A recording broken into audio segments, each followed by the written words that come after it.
Good afternoon, everyone, and thank you for joining today's information session. I'm Robin Lidke-Sell, a prevention coordinator at Fargo-Cass Public Health, along with my colleague Abby Lang at the end here. We are here to support you in combating fake IDs through our Forensic ID Scanner Loan Program. This program is a collaboration with the North Dakota Behavioral Health Division and funded through the Substance Use Prevention, Treatment, and Recovery Grant. Today, you will gain valuable insights from an expert panel covering laws and liability, forensic ID scanners, and success stories from Grand Forks where they were implemented several years ago. I will begin by reading a brief biography for each speaker. After the presentations, we will use the remaining time for a Q&A session. Once the Q&A concludes, the Liquor Control Board meeting will begin. Abby and I will be available just outside the commission chambers to demonstrate the scanner, answer any questions, and schedule scanner loans. And now for the biographies of our speakers. Our first speaker today is Commissioner Dave Pepcorn. He was first elected to the Fargo City Commission in June 2008, serving until 2012. He was reelected in 2014, 2018, and 2022. Pepcorn also spent 7 years as a member of the Fargo Dome Authority. He currently serves as the department liaison for facilities, Fargo Dome, inspections, planning, and strategic planning and research. Additionally, he is a liaison for various boards and committees, including the Liquor Control Board. Our second speaker is Chief David Zabolski. He was appointed Chief of Police in Fargo on October 5th, 2020. And leads a department of 192 sworn and 28 civilian staff. Prior to that, he was Chief of Police in Beloit, Wisconsin from 2015 to 2020. In 2023, Chief Zabolski was appointed General Chair of the International Association of Chiefs of Police, Midsize Agencies Division, and serves on their Executive Board of Directors. He is the third Vice President for the Chiefs of Police Association of North Dakota. Our third speaker is William Wisher. He is a UND Law School graduate, and he has been performing contract work for the City of Fargo since June 2018. He is employed by Circland Law Firm and primarily focuses on prosecution and police-related matters, while also representing private clients in employment cases. Our fourth speaker is Tom Volk. He has served as a prevention administrator with the North Dakota Health and Human Services Behavioral Health Division since October 2009, bringing over 15 years of experience to the role. His work in prevention began in 2000 under the Safe Schools Grant. Over the past decade, Volk developed and has managed the Behavioral Health Division's Forensic ID Scanner program, which is a vital component of a comprehensive strategy to reduce underage drinking. Our last speaker is Sergeant Chris Brown, who has nearly 16 years of experience with the Grand Forks Police Department and currently serves as a sergeant in the Education and Outreach Bureau. In this role, he supervises Corporal Sampson, who is the program manager for the Forensic ID Scanner Initiative. Sergeant Brown is also an active member of the Community Substance Abuse Prevention Coalition, which began the process of acquiring forensic ID scanners through grant funding. More recently, the scanners have been obtained through the Behavioral Health Division and are loaned to retail alcohol establishments. And with that, I will welcome Commissioner Pepcorn to the podium. Thank you.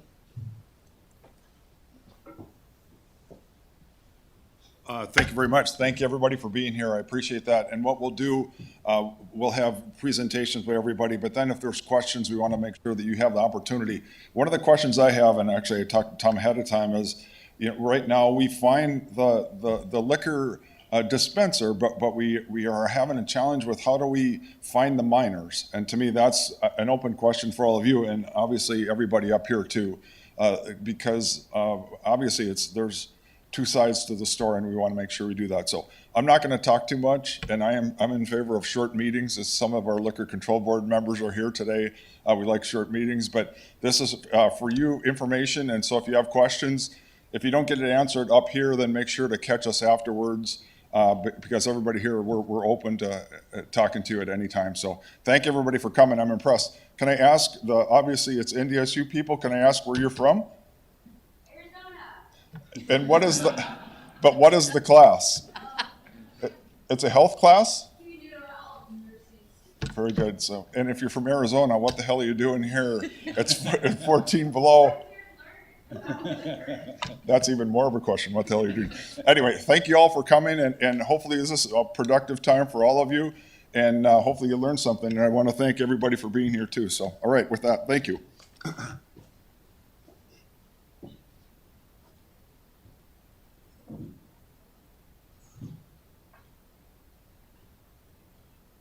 So Robin, you can start us off, and actually if you want to stand up and speak, you can. Otherwise, you can sit down, whichever is easier for you. I'll give you that permission.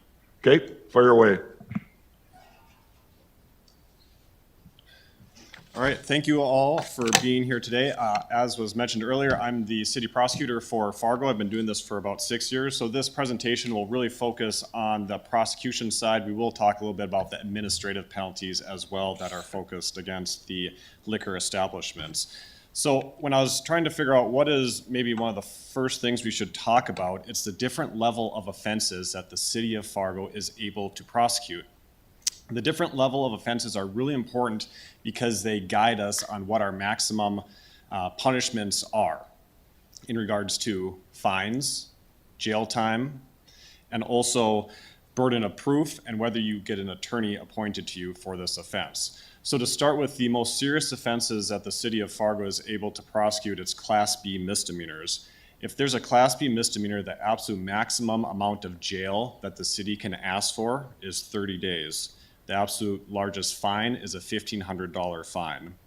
Because these offenses can impose jail, the right to an attorney does attach, meaning if you cannot afford an attorney, one will be appointed to you from the city for free. From the prosecution standpoint, it's also important to remember that the level of proof is beyond a reasonable doubt in order to get a conviction.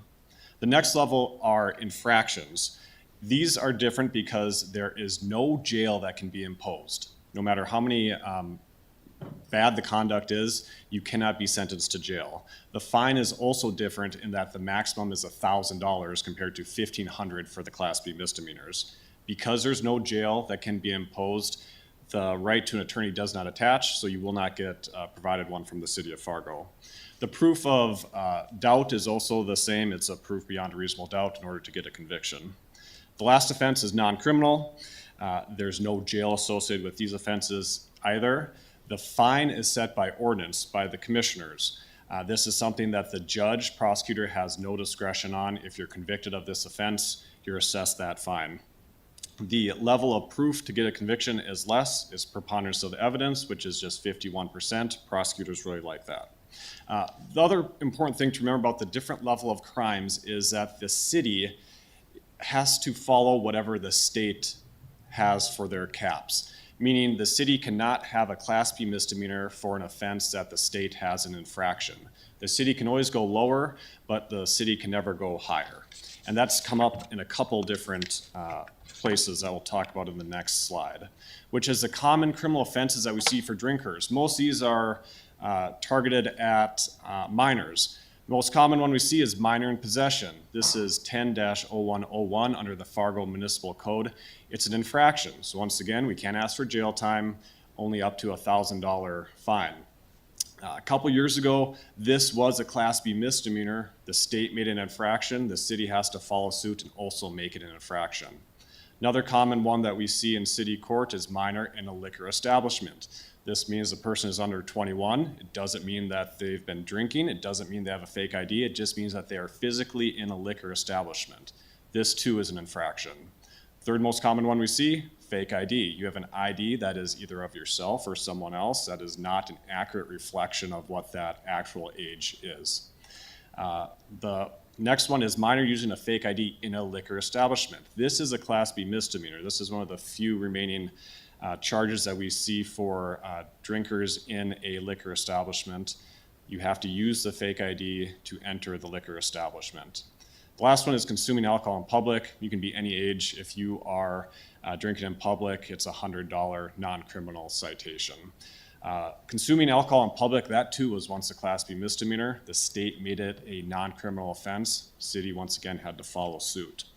A lot of times in city court, we see multiple offenses with one individual. You can imagine if someone's in a liquor establishment, they've probably been drinking and they're physically in the liquor establishment, so we see two separate citations. I would say on average, if it's a first offense for a minor, they're probably looking at somewhere between $200 and $500 per citation that they're getting, that they'd be required to pay. So we've got the common offenses for the individuals inside a bar that aren't supposed to be. There's also some criminal offenses that apply to the bartender or bar itself. One that we see pretty frequently is selling alcohol to a minor. We'll talk about that one in a little bit more depth, but also permitting a person under the age of 21 in a liquor establishment and selling alcohol to an intoxicated individual. First, let's hit on the selling alcohol to a minor. The ones that I've only seen have been the ones where it's a compliance check. The police and an individual under the age of 21 will go to different bars. They'll send the minor in there. They will present an ID and they'll be served alcohol. If that's the case, the bar will likely get in trouble, but the server, the person who served the alcohol to the person under the age of 21, will also get a citation. In municipal court, I would probably guess the normal fine is somewhere about $100. The court is pretty sympathetic to those mistakes happen. Now, if it's a situation where it's just a random person that's providing alcohol to a minor, I would expect they would be punished more. I have not seen this citation or offense used very often in the municipal court, but it is an option. If there was a bouncer that allowed an individual under the age of 21 to be in a bar, this could be pursued. This would be an infraction level offense.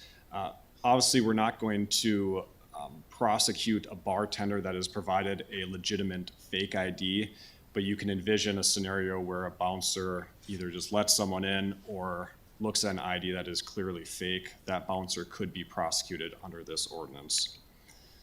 The last one that I think is applicable is selling alcohol to an intoxicated individual. There was recently some amendments made to this ordinance, and obviously what we're trying to do is prevent the bartenders and the bar from serving someone that is already intoxicated.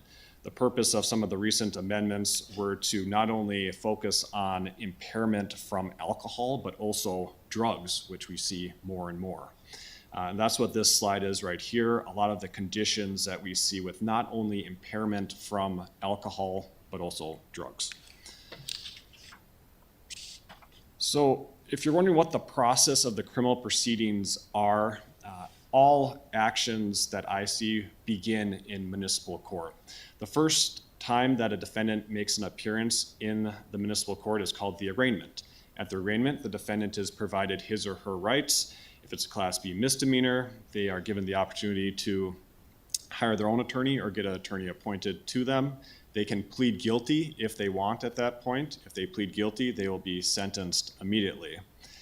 The second appearance is called the pretrial. It's just another opportunity for the defendant to plead guilty or not guilty. If they plead guilty, they'll likely be sentenced on the spot.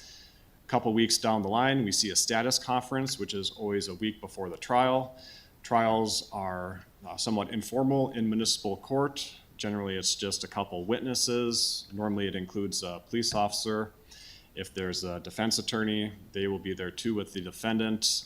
Ultimately, there's some testimony taken, and then the judge makes, in our case, Judge Dawson, his determination of guilt or not guilt.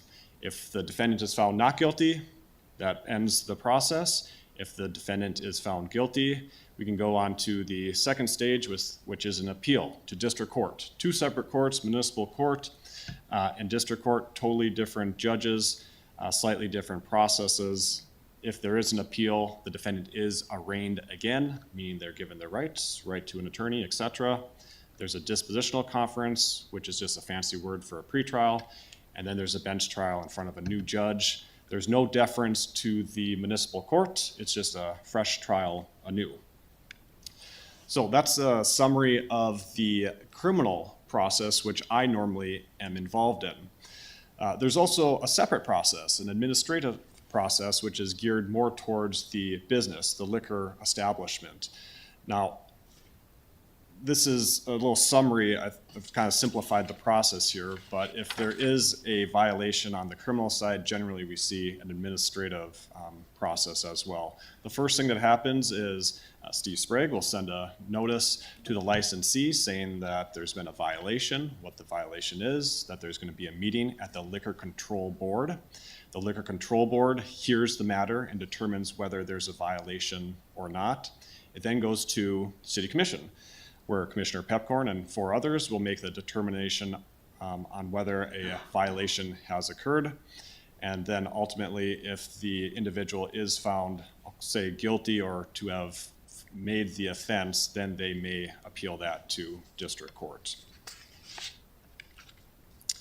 There's 2 main sections that we see for violations of this administrative process. The first is just your generic compliance checks. If the police go with a person under the age of 21 and the person is served alcohol, they'd most likely fall under this section. You'll see that there's a $500 penalty for a first offense. Second offense, once again, just a penalty.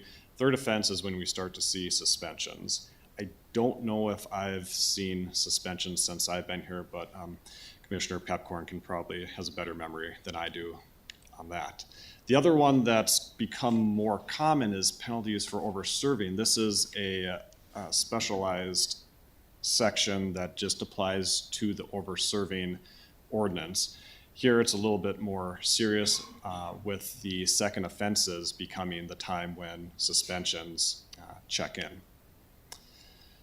So that's a brief little history of what to expect on the criminal matters and administrative processes. I'm happy to take questions now, if we should wait until the end. If you don't mind, I'll ask a question right now. Do you have any recommendations? So let's say hypothetically, a bar owner comes across somebody with a fake ID. Is there a way that you recommend that they handle that? What from your perspective? I know the police do a great job of when they are called by the bars. I guess that'd be the first step, is the bars need to be proactive with contacting the police and notifying them that they've located a fake ID. Police will go and then start their investigation. A lot of times they'll start with what is the name on the ID. Most people will have their same name, it'll just be the birth date will be different. The police will do an investigation. They normally try to contact the individual, try to get some admissions from them if possible, and then it's referred to the prosecution for charges. I'm not sure what else the police can be doing, but it is really important for the liquor establishments be the one to notify the police. If the liquor establishment just takes the ID and does nothing more, it's really tough for prosecution and ultimately administrative penalties to go into effect. Thank you. Is there any other questions from the crowd that anyone has I can maybe help out on? And I think specific questions, if you want to talk afterwards, we can do that too. We're all willing to do that. So in the sake of time, I think we'll just move on if that's okay. That works for me. Thank you. Thank you. Is that me? All right. So I didn't bring a presentation, but I did want to talk real quick about, well, why are we here? Why are we here to talk about fake IDs? And it's because we know that we have a problem in North Dakota, specifically around the consumption of alcohol. Not only is alcohol consumption one of our main concerns at the state among our youth, but it's also among our adults as well. It's the most misused substance in our state, and it's actually more misused than all illicit drugs combined. So why is the youth a factor, and why are we focusing on this? It's because there's also a lot of consequences that are related to the alcohol consumption. We see that alcohol-related car crashes have been occurring for a long time, and it's one of the main contributing factors in our car crashes is alcohol.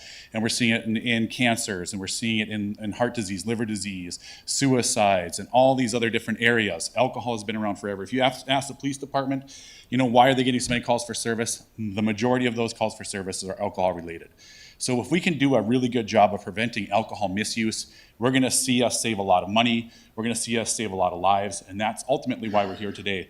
And I'm here to talk a little bit about fake IDs and these forensic scanners, and I can even run you through some of these out in the hallway. But what we have noticed is that we have a lot of access in North Dakota. In fact, we are considered the beer belly of America. We have more bars per capita than any other state in the nation, and we have more bars per capita than we have grocery stores. So there is a lot of access here, and then the kids have found that they can purchase these fake IDs off of the internet for around $50 to $250. This was never a thing when I was growing up. Like a fake ID that my friends had when I was growing up was maybe somebody else's ID. But now it's actually easier to purchase one of these online for maybe $50 to $250. And they come usually from China, and China takes that information and they put it on one of these IDs, and they look very legit. So I was also a bartender when I was in college, and I'm looking at a lot of these IDs, and I would not have probably caught one of these IDs. That's how legit these IDs are looking. And why it's important to talk about these is because we know through data that if a youth has one of these fake IDs, they're consuming at higher rates. They are suffering greater consequences from that consumption, such as, again, like I mentioned earlier, suicides, alcohol-related car crashes, and things like that. And it's just not good for the youth because their brains are still developing. We're seeing that they're getting involved in a lot of different criminal behaviors. We're seeing that they're getting truancy in college and things like that. So that's why having a fake ID is a big deal and should be considered a big deal. If you know somebody that has one, take it away from them. They might tell you that they're not using it, that it's in their wallet, but we have data to suggest otherwise. When we ask the youth in these surveys, what are you doing with these fake IDs? They're literally telling us 90% of them are saying that they're using them to get into the bars and using them to consume alcohol. So that's what's happening. And like I said, if you want to come up here and take a look at these really quick, they look very legit, very legit. And I will have these spread out over here, and I'll also have them in the back table over there. But again, I would not have caught one of these as a bartender. And that's why we're offering these forensic scanners and what Robin talked about earlier. You can get one of these from her department to borrow, long-term borrow. They're around $5,300, and they can do a really good job of a forensic check on this ID. So they do a 40 to 50 point forensic inspection on this ID. It looks at things like microprinting, guillotine designs, the fonts. It'll look at like dots per square inch. It'll read the information on the barcode, compare it to the front of the ID to make sure all of that stuff is in there. And then it'll give you a readout of what it believes this ID is real or fake, right? And so that is enough. Like if this shows up as saying like this ID as like a question, and I'll throw one through here really quick, kind of give you an idea of like what these look like. But if this gives you an alert and says this is a potential of being a fake ID, that is enough for a retailer to actually hold on to this ID and confiscate it and provide it to their law enforcement. So as you can see here, this ID failed. And this ID scanner will tell you the different points of where it failed. So there's 2 red points and 1 yellow point, meaning that this is a fake ID. And what they can do now is they can hold on to this ID and turn it into law enforcement. We wanted to give retailers a tool. Because these IDs are getting so realistic looking, we wanted to give retailers a tool to try to identify these to help prevent underage drinking. And ultimately, we have quite a few here in the Fargo area that could go out to the retailers to use for free. You just have to know how to use them just by scanning these IDs and then being able to confiscate these IDs. There are laws that say that you can take these IDs and you can hold on to them, but you have to turn them into law enforcement within 24 hours. Just the possession of a fake ID is illegal. They don't have to try to use it to purchase alcohol, just the possession of it is illegal. There's a law actually being heard right now too that says if you are asked for this ID or asked for any ID in a bar and you say you don't have one, that can become an infraction because you should be able to show an ID if you're in an establishment where alcohol is being served and sold. Can I ask you a question? Can you talk a little bit about the Minnesota IDs and also the importance of having them clean? Just a little Yes, bit about yeah. that. And then Okay. one more question. So would it be possible for an establishment, if they had a list of problem customers, is there some way they could enter that into the machine? Can you talk a little bit about it? Thank you. Okay, so the first question with Minnesota IDs. We are seeing a lot of fake Minnesota IDs. In the back over there, I have a bag of 364 fake IDs, all coming from the Grand Forks Police Department. They do a very good job of checking for those IDs, and the police department will talk about that. But the majority of those IDs are Minnesota IDs, and that's because it's a neighboring state. And what kids are learning is that, hey, this is a good ID. It worked on one of these scanners, right? So then they'll tell their friends to order that ID from that company. And that's how we're getting a lot of these IDs. So then what we have to do is we have to try to get ahead of that. So when we scan these IDs, we put them through the machine, and if we get one that comes out as caution, we can actually report that through the scanner into the company, and they will take an in-depth look at this ID and come up with updates so that we can capture these fake IDs. And it's been working pretty good. But the problem that we're seeing with some of these Minnesota IDs is they're so detailed, these machines are, that sometimes a dirty ID will show up a false positive potentially, or even a false negative. And then what you have to do then is do a DMV check, or at least call the police department and say, hey, we want to verify this number on the ID to the information. And that's how you can double check this. Always use your law enforcement as a way to check on these IDs, because they're going to run the number on here, the driver's license number, and they're going to verify it in the DMV database. That's how they determine whether or not this is real or fake. And then they can come in and do an investigation. The best thing that a retailer can do is if somebody screams, hey, that's a real ID, I want that back, tell that kid to wait there until law enforcement comes and see if they actually wait there for their ID. If they wait there, most likely it's real. If they run, it's most likely a fake. But at least use your police department in order to do that. But yeah, so we have been seeing some things with the Minnesota IDs. They're the most common fake ID that we're seeing right now in North Dakota, but they can get dirty and they can give you a false positive. Because these are not foolproof. They're about 90 to 98% accurate in detecting fake IDs, which is a lot better than what I could do, knowing that I'm even trained in how to detect fake IDs and knowing that I was a bartender. I would not have caught hardly any of these IDs at all. That's how legit these actually look. And then what was your second question? Just about the potential of many establishments have lists of problem customers. Is that a Yes. possibility? Yes, so these do link to each other. If you hook these up to Wi-Fi, they don't need Wi-Fi, but if you hook them up to Wi-Fi and an internet access, they can communicate with each other. So if one establishment has this at downtown, another establishment has it somewhere else, you can tag IDs and things like that. You can tag people. So if there's somebody that caused vandalism at your establishment or they didn't pay their tab, you can tag them in this machine and it can communicate to the other machines. Now that's an additional service that you have to pay for, but it does have that capability. So that's another really good thing about these machines. It also has a counter, so if you are up against fire codes all the time for the number of people in your establishment, this will count for you. It'll keep positive, negative, however you want to do it. For people entering and leaving, you just have to hit a minus button just when they leave. So it's really good at that. It also has things like challenge questions. So again, these are not 100% accurate, right? So the retailer still has a responsibility to determine whether or not that child is underage. No matter what, even if this is a scanner that they're using, it's not a foolproof system and they know that. So they still have to do their job of checking the ID or even asking the kids questions. And one thing that we've noticed with these fake IDs and the kids that use them is a lot of times they don't get the challenge questions right. So you can put an ID in here, and once it scans, it will read the information on the ID and give you a list of challenge questions to ask the kid. So if the kid comes in and says, no, I know that's real, I swear it's real, we'll ask them some of these challenge questions because it takes the information and it says, well, according to the information on the ID, if you're telling me the truth, you'll be able to answer what is the state capital according to the information on your ID. And this will have this in the system. So right here, challenge question. So what is your address? What is your zodiac sign? What's your state capital? What's your zip code? All these different things come up of questions that you can ask, and when you push the button, it'll tell you what it is. The county is Hennepin County. You should be able to answer those. So you still have to watch the youth, and you still have to watch what they're doing and how they're acting in order to help determine whether or not that's a real or fake ID. You can upload pre-existing lists. Yeah, pre-existing lists. So you want to talk a little bit more about that? Sure. So I know I'm on the same page. Yeah, so for folks that already have a list of folks that are banned from their establishments, you can put those lists into like an Excel document or a CSV, and it can be uploaded right into that scanner, so those existing lists can upload and will tag, will alarm you when those folks come in. Yep. And the reason these scanners are different, so a lot of establishments in the area have like what we call a 2D barcode reader. That's really what these systems are. These are no longer valid or even accurate in detecting the fake IDs because we know that the information on the back of these barcodes is being manipulated. It's being changed. And it's very easy to change a barcode information and just make it whatever you want to make it. So a lot of these scanners that are currently being used just do a quick job of just checking the information or reading the information on the barcode. That is no longer a valid way to determine whether or not this ID is real or fake. What this forensic scanner does is it actually checks the information on the barcode and checks it again to the front of the ID, and then also checks all the other different things like the dots per square inch in the print, checks for the micro printing and all that different stuff. So these forensic scanners are a lot different than even like those phone apps that you see. We did do a couple tests with some phone apps. We did a couple tests with these handheld scanners. These are anywhere from 5 to 8% accurate, that's it. And that's the same thing with your phone apps. I have not found a phone app that's any more accurate than that.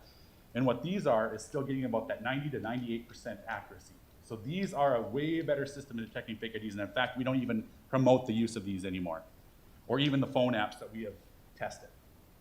So just know that this is a whole different system, and this costs about $5,300 for the system, but that comes with a 5-year support agreement and software updates. So anytime a state comes out with a new ID, or they come out with new security features, these machines get updated, and those updates automatically come into the machine once you update them, and then they can help read those new IDs and things like that. So then also, like when we had all these Minnesota fake IDs coming in, we can report those scans to the company and they will get us better updates in order to detect these fake IDs. So that's why these forensic scanners are a lot different than the other scanners out there. And they're just one of the best of the best. So you guys have some questions for me, because you can even come up here and take a look at some of these IDs if you want to. We'll also have them in the back over there. But like I said, they're very realistic. It's getting to be quite a problem, and we're just trying to do our best to give the retailers some tools that they can implement in order to capture some of these. Okay, yeah.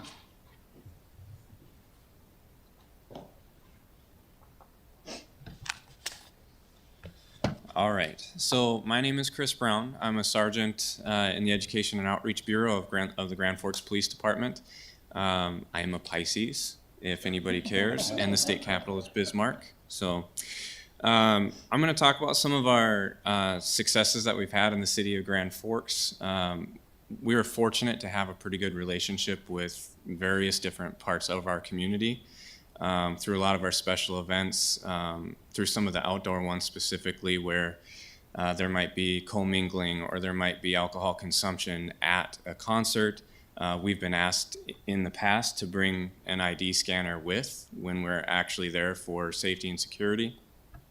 So we kind of have a history of already being a part of keeping the citizens safe in terms of underage alcohol consumption and potential other violent acts. But it grew once we started working through SAPC, the Substance Abuse Prevention Coalition.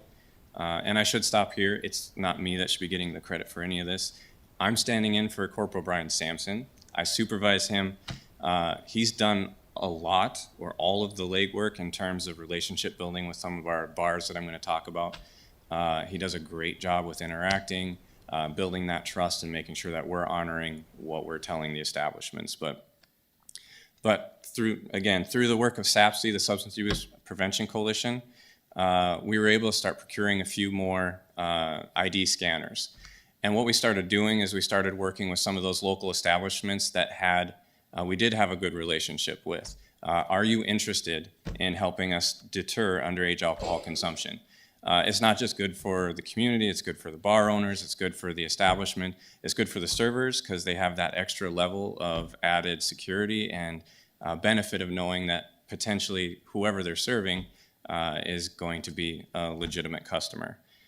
So the first ones that we ended up dealing with were the owners of Level 10 and Brick and Barley. We started with one scanner there, and initially we were starting to see like 15 fakes a weekend. Once people started figuring out that there's an ID scanner here and it's really hard to get in with even these really good fake IDs, that started to go down to like 0 to 3 over time in a weekend. So if you think about it, that's a pretty significant reduction over the weekend. But then, like was referenced before, we were starting to see some of that creep to some of the different bars. There were some concerns that maybe now that they're not going to Level 10 or the Brick and Barley, now we've got to be thinking about Joe Black's. Joe Black's is a popular destination downtown for consumption of alcohol. It's always packed. If you go down downtown bar close, it's absolutely insane. I don't miss going downtown at that time of the night. But yeah, so we ended up kind of moving along and kind of chasing the problems, as was already referenced before. So now there's 2 scanners, one at Level 10, Brick and Barley. We have one at Joe Black's. Kelly's Bar is another one that's downtown. And let me see. Then it kind of spread throughout the periphery. We do regular alcohol compliance checks in the city of Grand Forks. It's obviously based on what funding's available at what time. So the checks are kind of random and various and whatever else. But Casper's Bar was one that was having some issues and concerns. They're right in the heart of a whole apartment complex full of people who are not 21 years old. They're college-age students. They have some really good fake IDs. And that bar was totally full. At one point, I would venture to guess there was probably 50 plus minors that were able to gain access to a bar. With these ID scanners, that completely stopped. So now all of a sudden you go from a bar owner worried about, well, all my clientele is underage and they're coming in from the residents that are right in the area, to no issues whatsoever. We don't have 50 people fleeing when we show up. It's a lot nicer, it's a lot more calm. And I'm assuming in the peace of mind from the bar owner and anybody that's serving there, it's nice to have that kind of tool. We have kind of a different agreement with the bar owners. We always try to get to the point of educating first, enforcement if we have to. So logistically speaking, there's really no way for us to successfully process and charge every person that has a fake ID, every person that's trying to get into a liquor establishment. So what we've kind of worked out with the bar owners is just that trust. Like, we know that you're going to be using we've loaned you this equipment. We know that you're going to be using it, and they are used pretty frequently. I don't know if I totally got all the numbers or if they're all reported, but there was something referenced like 1,600 total scans at one point, and 245 fakes were identified out of those 1,600. It's way more than that, I'm pretty sure. It's just the reporting is kind of hit and miss and when that's being tabulated out. But we're not asking the bars to call us all the time. We understand that you don't want to see a squad car there at all hours of the day. We understand what this means. We understand what kind of deterrent that is sometimes. But we enjoy that community and that relationship that we have with the bar owners that do have these devices. So what they'll do is if they have the suspected fake, they'll run it through.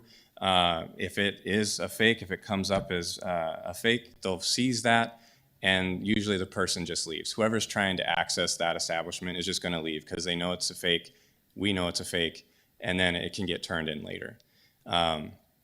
We will respond if there are any issues or concerns. If somebody's, like was referenced earlier, if somebody contests and says, hey, this is a legit ID, you need to let me go in and drink alcohol with my friends, whatever it might be, we'll obviously show up, we'll run it by the number, we'll make sure that yes, you are who you say you are, yes, this is a valid ID.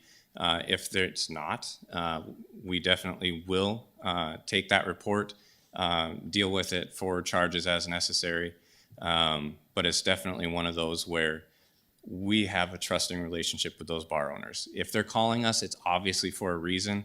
I'm sure Fargo is similar to us. I know Fargo's probably way busier than us, but we're busy. We're handling domestic disturbances, in-progress crimes of whatever various nature. So the more that we can work with community members to deter underage alcohol consumption, while at the same time making sure that we're available to do all of our other police-related activities, is immeasurable. And the amount of fakes that they seize, I didn't realize we sent 300. 64.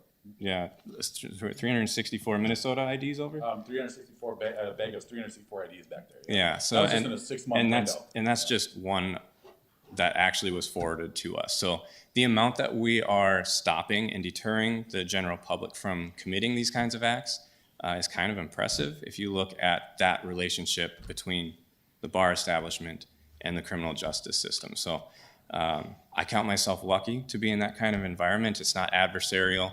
It's pretty phenomenal when it comes down to it. So. Can I ask you a question, if you don't mind? Sure. So the bar owners, you want them to collect the IDs and then they turn them into you? Is that how it goes for your, and then how does it go from there? So largely speaking, as was kind of referenced before, the bar owners, yes, are collecting the IDs. Sometimes whoever it is will just kind of skip out right away. They might take the ID with them. They might just run off, but they were deterred. They were stopped. Once those IDs are turned into us, though, there are way too many of them to process. If you look at a baggie that has 364 in it, we don't know who's there. We don't know who was actually there. We don't know if it was the person whose picture matches. We don't know any of that kind of stuff. So most of the time, they're either sent in to be analyzed or sent out because they're a really good fake, or they're just destroyed because there's nothing else that we can do with them. If we are called to the actual scene, to the actual bar, we will process that. We will work and to enforce the ordinances that we have, the laws that we have. If there's, I don't know if Fargo has something similar, but we have a notice against trespass deal that we can work with.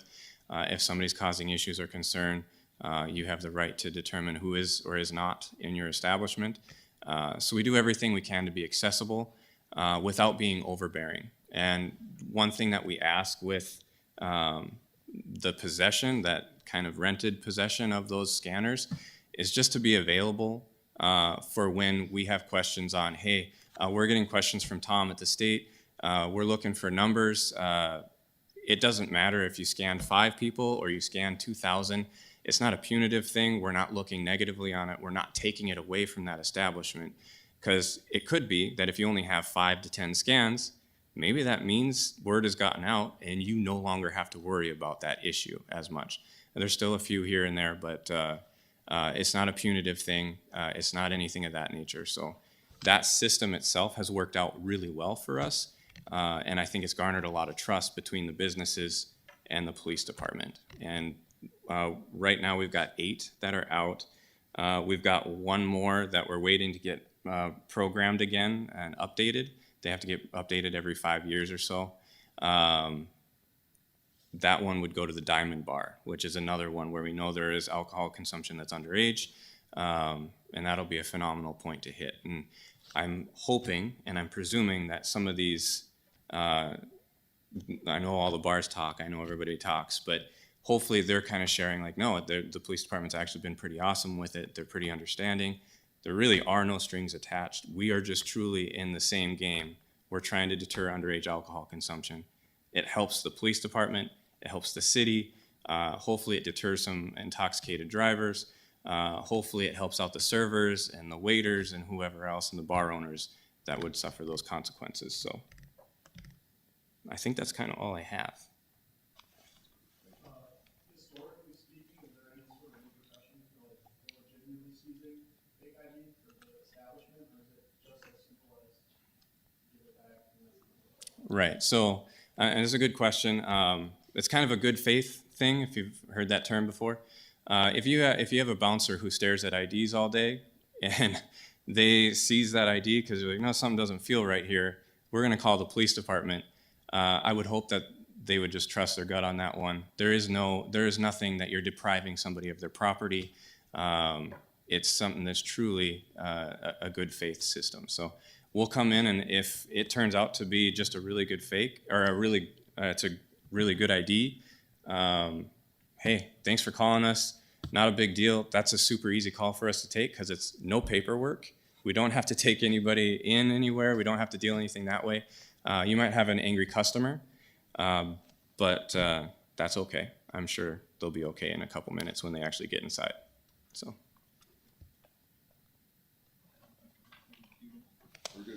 I appreciate your time. Thank you. Have you had any resistance from like the bars that you're interacting with?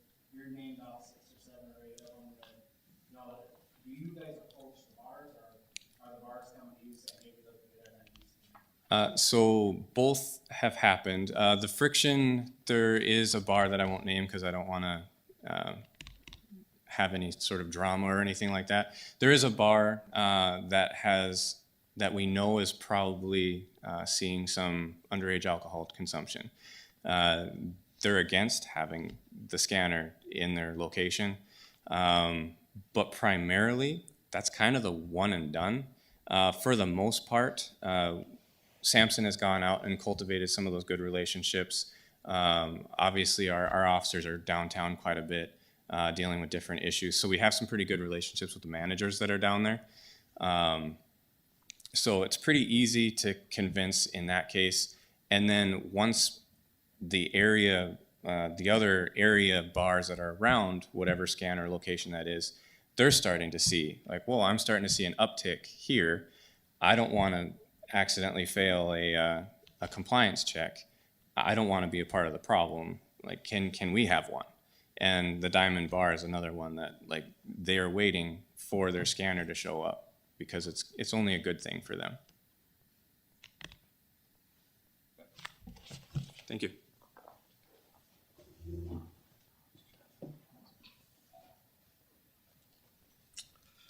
Good afternoon. A lot of good information. I think just to kind of sum up a few things, we very much have the same issue in Fargo, as Sergeant Brown's talked about in Grand Forks, and actually probably every college town in the United States is not immune from this particular issue. About a year or so ago, if you remember, we upended a fake ID operation that was started with a student at NDSU going online and became a mail order entrepreneur for fake IDs to thousands of people.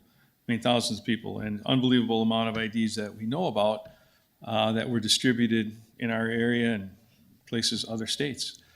So we were seeing a lot of Wisconsin fake IDs at that time, and I think they switch their states up every once in a while to make it seem like it's something new. But the only way to catch these things is the forensic scanner. And that's why we've really emphasized this in Fargo here for the past several years, because about 4 years ago when I started, you might remember also we had a fatal car crash where the two individuals had just come from a local tavern. I believe both of them were underage. I'm sure the guy that died was underage. Should have never been in there. And so this is while it's a college thing, it's also a public safety thing. And if you're a parent, it's your kid thing, because sometimes they don't make very good decisions. And using this technology, I think as a business owner, is absolutely 100% best practice across the country, because it does protect you. It protects people from harming themselves, over-consuming, walking away and being involved in some other violation or assault, getting into a fatal car crash. Without question, working with the police so that we can intervene there and take appropriate action is very important. So I think this is a huge, important tool.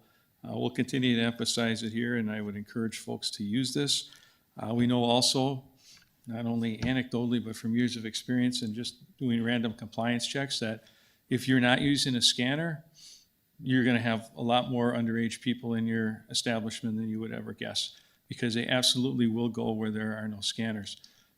Our relationships here in Fargo, we've got several bars that will call us at a given time, and when their box of fake IDs gets full, they call to turn them in. Just as Sergeant Brown said, there's really no way that the police department can keep up with that volume for all of those different offenses. If someone is in the establishment, we've had a few instances where they've actually been inside and showed a fake ID, and then they called, and we were able to go there and take enforcement action, but it's not very often because, as everyone here told you, it's fake, they're just gonna walk away. If it is legitimate, hang on to it and call us, and we'll come out there and help try and verify that. 99% of the time, they're gonna be fake, and the people are not gonna wait. So that's not really much of you don't need to concern yourself about that issue if you're following that protocol and using one of these forensic machines. But again, the forensic scanner, not just the regular scanner, that doesn't cut the mustard. To further emphasize this, when we go out with public health and we do compliance checks once every 4 months? Once every 3 months. And we pick a few establishments. We probably do maybe 5 in an evening, or 6 at most, something like that. Okay, and how many establishments are there in Fargo, Steve, off the top of your coconut? Okay, so we go to 6 out of 200 or 8 out of 200, and you see there that, 4 of them failed. Do the math, right?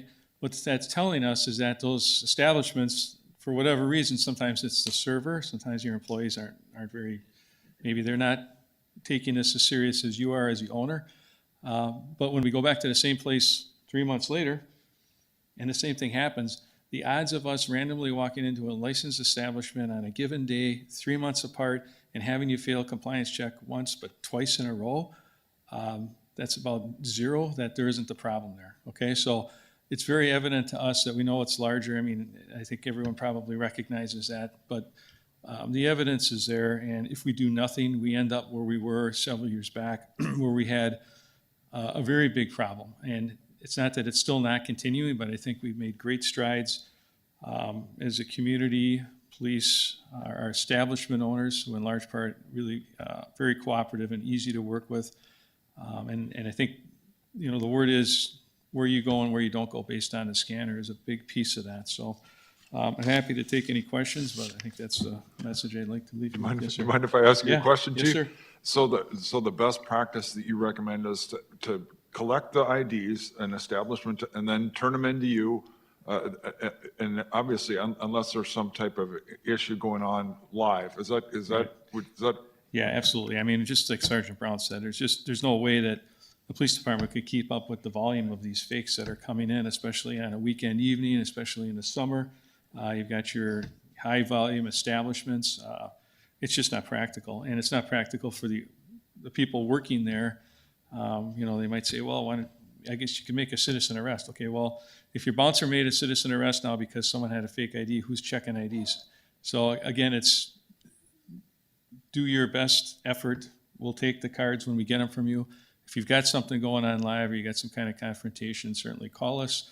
We'll get out there as quickly as we can and address that. Any other? Yes, sir. In order for there, maybe this is for Bill, but in order for there to be penalties against the minor that's using the fake ID, the police have to show up and, I don't know. Right, yeah, right, so it's a misdemeanor, it's a Class B misdemeanor. But like Sergeant Brown said, you know, the fake, we don't, if we're not there with you, we don't even know who that person is. They might use the right name, they might not, is the photo of them. There's no way to put those pieces back together to create probable cause for a violation of the law, right? So, I mean, it's a rabbit hole in a sense.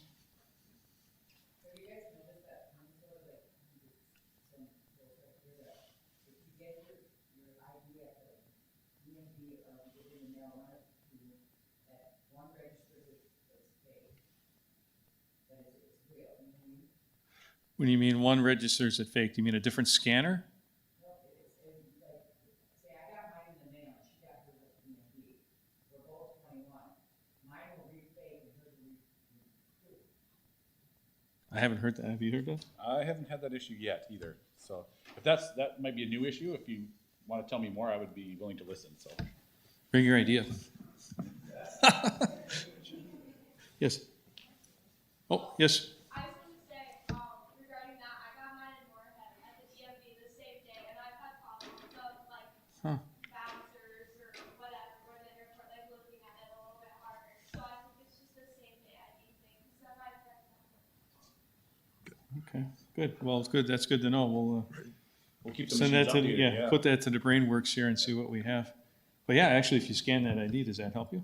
Yeah, if you scan the ID, we can keep reporting those issues, and then the company can actually come up with a software update to Okay. take care of it, yep. Awesome. You can even turn down the sensitivity on these machines, so if you're seeing that happen a lot, you can turn down the sensitivity, and you should see less of that occur. Yep. And one other point on this, if you put these into play, the other thing just to keep in mind is access control. We've seen some situations where establishment owner will say, hey, I got a scanner. I don't know how these people got in. Well, some people, there's more than one door of access, and there's a scanner at one door and there's not one at the other door, or somehow or another people are let in separately, and then of course there's no other scanning that occurs. So, you know, the access control is a big point to this being effective as well. Any other questions? Okay, thank you. Robin, I have a question for you when you're coming up. So how many scanners do we have in Fargo? How many do we have that are being used now, and do we have more available? So currently, there are 14 scanners that are implemented.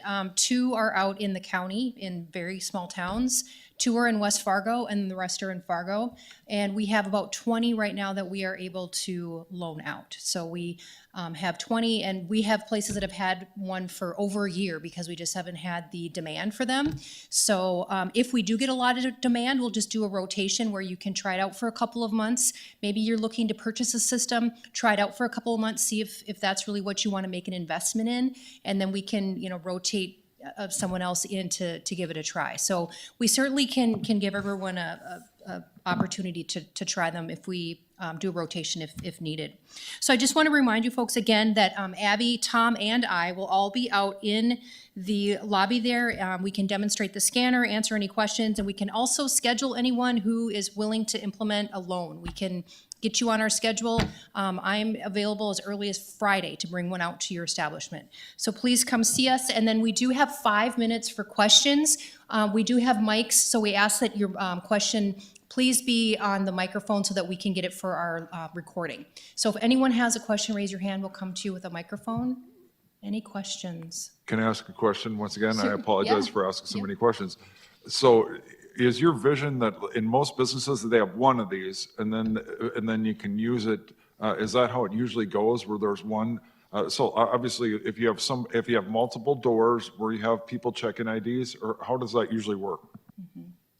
So we currently have a business that has 2. They have 2 main entrances. They are extremely busy in the weekend, and they also have like a special event center in their basement as well. So we loaned out 2 of them to them. So that is a possibility, but I think to Chief's point, it's probably a lot more practical to just have that one access point because that is going to bring down a lot of other access issues that you might run into. So definitely consider one access point for scanners, but you could also do two. Again, that would be a big, larger investment. They're $5,300 a piece, so you'd be looking at doubling that. Another thing to note as well with the scanners is there's no subscription fee. Oftentimes when you purchase something like this, you have to pay like a monthly or a yearly subscription fee just to operate the software and to get the updates.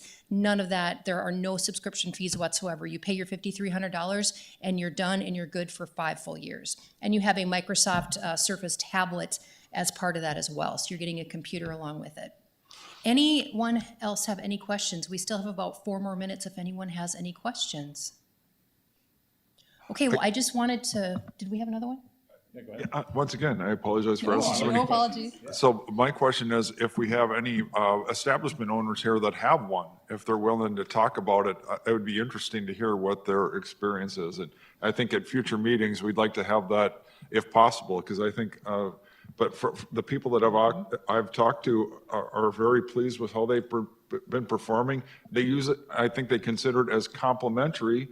They still have people checking IDs, but this is, I don't know if that makes sense to you. Yeah, just another tool in the toolbox. Supplemental, yeah. Definitely helps them out. Yep, just like your car, you've got your airbags and you have your seatbelts, right? So you've got more than one tool for sure. Yeah, is anyone here in the audience currently loaning one that would want to share any information about theirs? Steve? I don't know, Mike's on, but, just want to remind people, it's like the chief said, if you have a scanner and it's sitting over on the shelf, it's not doing any good, right? Just like you guys were saying,